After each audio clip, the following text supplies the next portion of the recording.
Hi everyone, my name is Bobby from FIBA Motorsport and welcome to my 2G DSM subframe.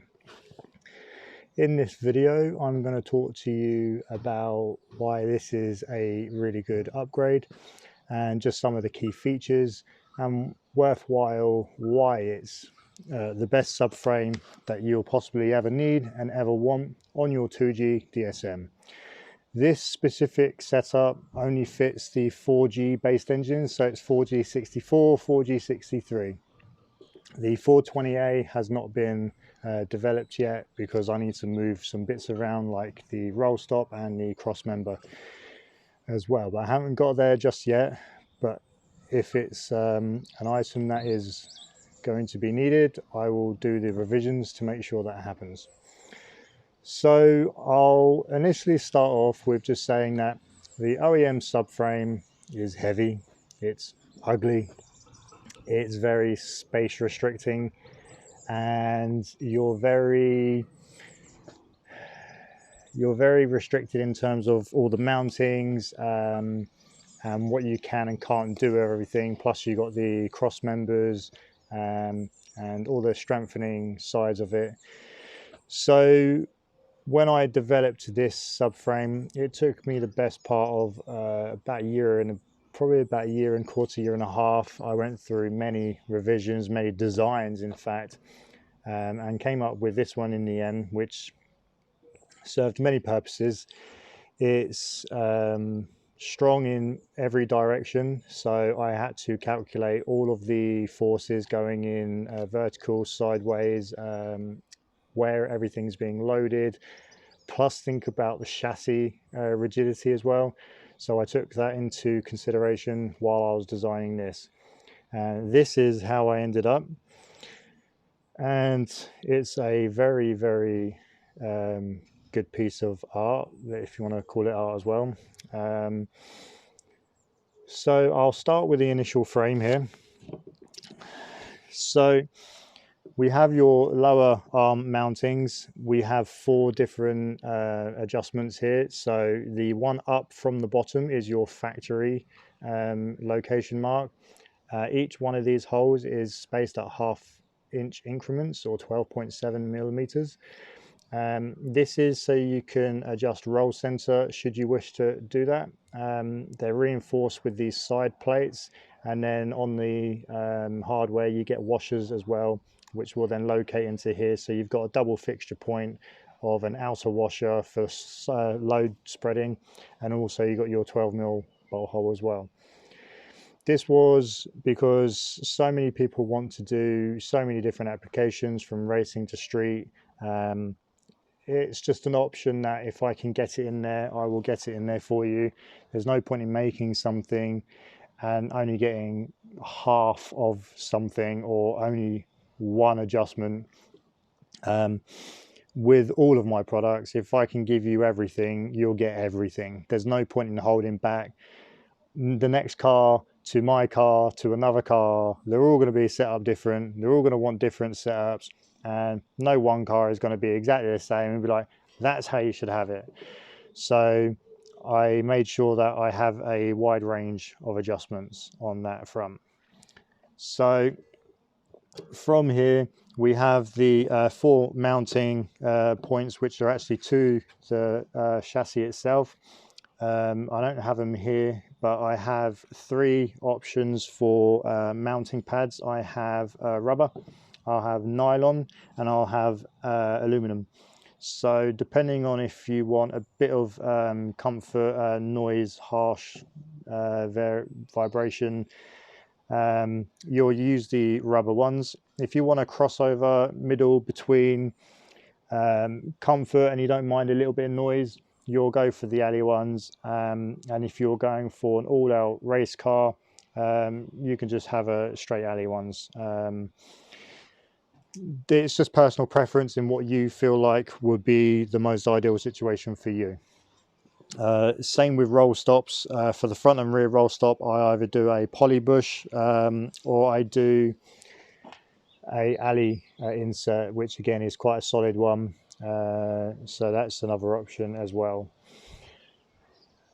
Bracing wise, Well, the initial frame is where I'll start off in terms of talking to bracing.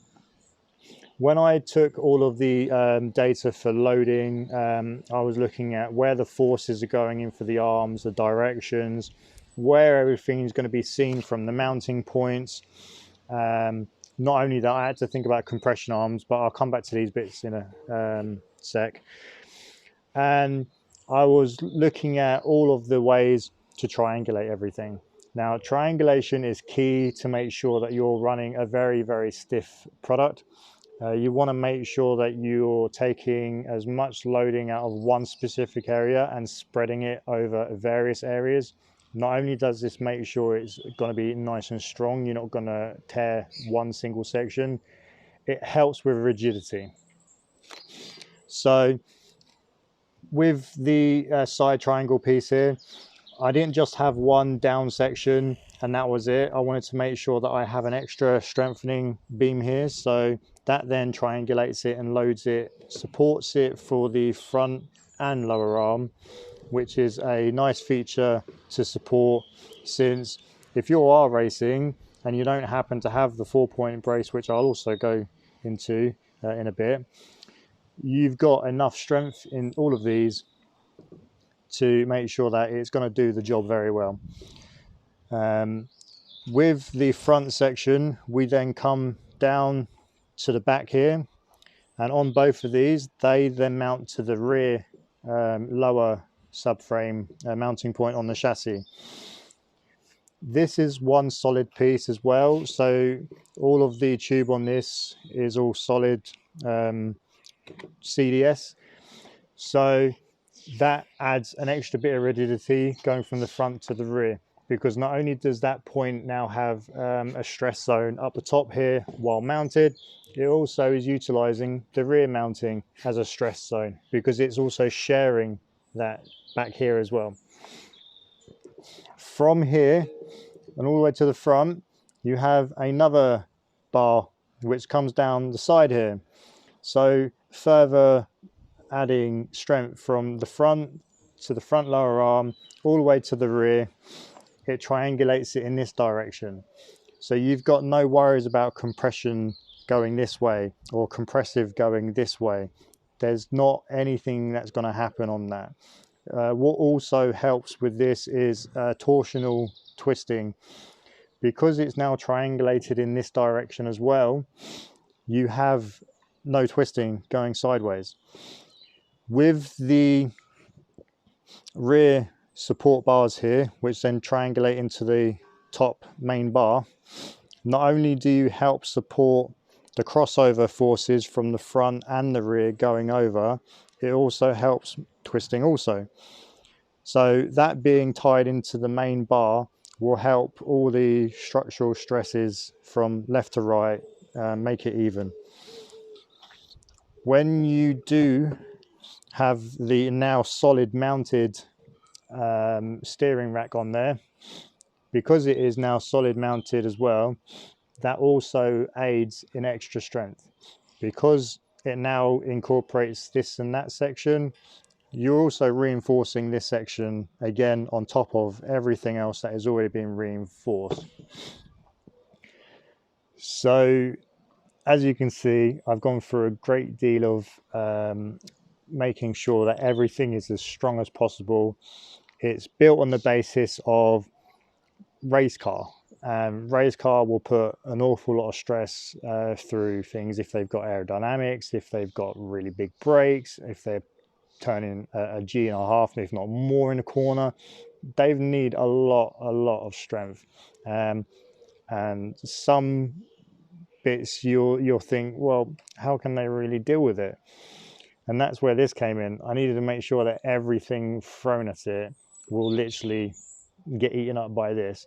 And these have been tested on hill cars, time attack cars, even road cars, just to make sure that they handle that too. So they have been well tested, and they are very good at what they do.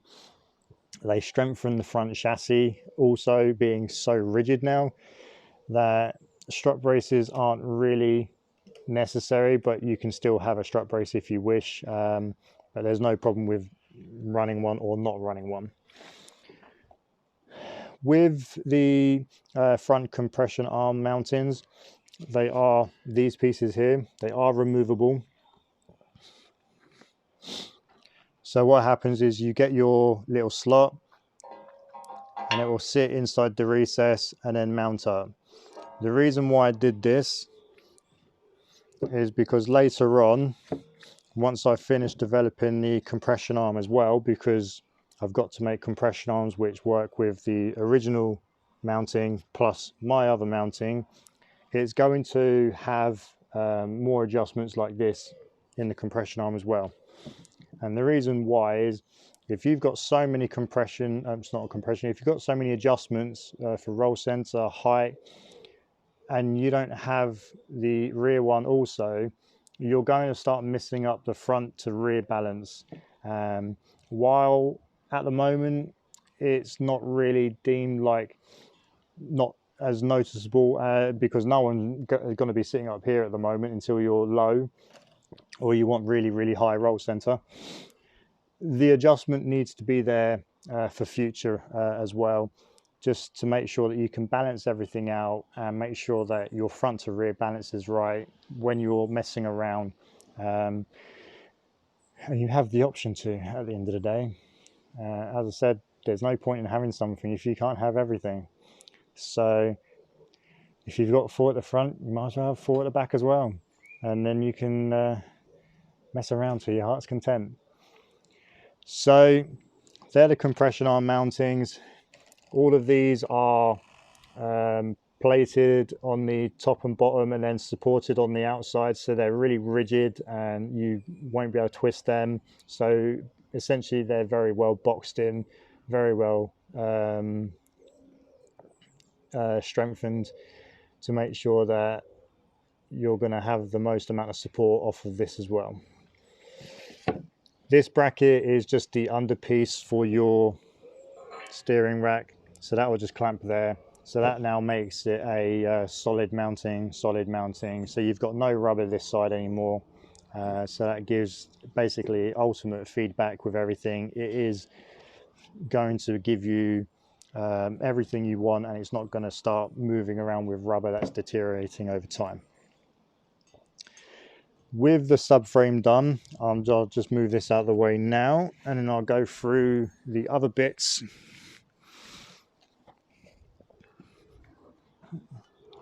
So with the subframe, I have 2 options. I have what they call a road version or a race version. Now, with the road version, you'll utilize your stock cross member or north-south bar, however you call it, or you can utilize one of these which you may already have and own. This will come with a 2-point brace only, so you'll get that as part of the kit. If you use your factory cross member, then that will bolt up on the rear mounting the same as this one, and you don't need to do any more modifications to that. If however you do have one of these bars, you'll need to add strengthening ridge plates here, because what happens is you've got the bush and you'll have a plate which will go back, and this is flexible, but because I mount from the rear, it will move all over the place. So you'll need to make sure you add some strengthening plates on there, weld them on and just repaint it, and then that way as it's mounting it'll sit like this. So you've got all the strength back in here, otherwise that'll be really floppy and it won't be very good for you. So that's what you'll get with the 2-point, and you'll be using this or your OEM one. Now if you opt for the race spec subframe, it will be all completely custom, completely different to my spec. You'll have a 4-point lower brace. The reason for the 4-point lower brace is it just gives you that extra bit of strength that you may want. It will also mean that you've got a panel underneath should you wish to bolt onto a scuff pan or something. And as I made 4-point braces for the original subframes anyway, I just thought it was a nice feature to include this, just to make sure, again, triangulation. If you've got everything above triangulated, this also triangulates the bottom. So it's a continuous circle. So if you can strengthen the top and the bottom together, nothing's going anywhere. It's going to be super, super strong, super stiff. And everything you do, it's going to give you the most precise feedback you can possibly have. With the 4-point brace, you get your very own cross member at the front. Again, this will have either a poly bush or a alley insert, depending on what application you want. And then this will just mount into here, through your front roll stop, and then onto your chassis or your lower radiator support. On the bottom here, on this specific version, there will be an alley pad, and I call it a jacking point. So you can, it's a big round pad. You can use it for jacking point. You can unscrew it and you can screw in a tow hook if you wish. So that's always available. You can utilize it with however you like, really. It's an M12 bolt size, so as long as you make sure that you don't over stress it too much. I put a jacking pad there initially because it's much easier to jack on something at the front versus trying to jack on here. One, you don't want to damage your powder coat. Two, it's just a nice feature to include as part of it as well. Plus it's also a stronger area because you have the lower core support there as well. So that's what you'll get if you were to have a race spec subframe, which is a nice little extra feature to have. And yeah, all in, I'm very happy with the subframe design. It's worked for quite a while now and people still race with them. More and more racers are coming to me to grab them. They're fed up with the OEM weights. They're fed up with not being able to work with everything. Space is tight. Once you've got this on, you don't have to worry about space because you can fit your arm in every little gap you can to run lines, brake lines, fuel lines.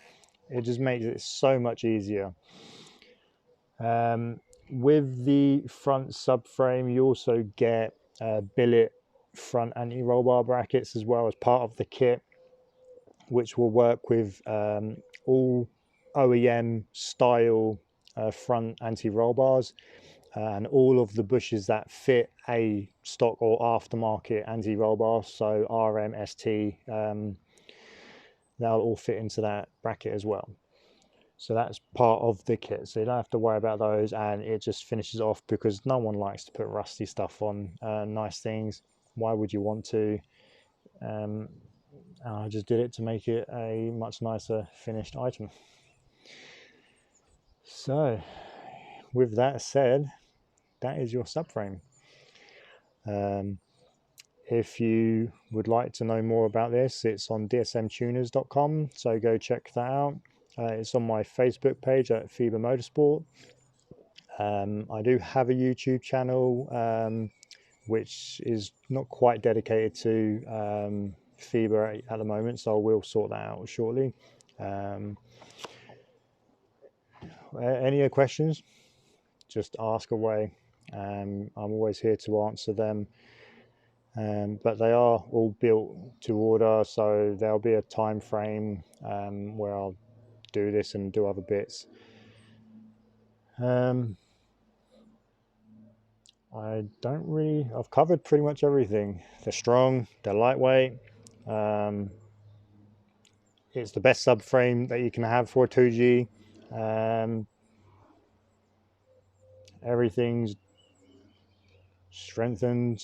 You can have the future upgrades of the compression arm mountings once they're done. Obviously with the front compression arms also. Yeah, I don't know what else to tell you. Apart from thank you for watching this video. Hope you enjoyed it. Hope you liked the subframe as well. And perhaps maybe I get to make you one. It'll be nice to see some more people running out there with them, whether if you're road racing, autocrossing, or just want a really nice street car and you want to look after your car. This will be a nice way to go. So yeah, thank you very much. I hope you enjoyed the video and I haven't waffled on too much.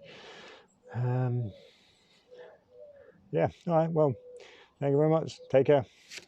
Bye-bye.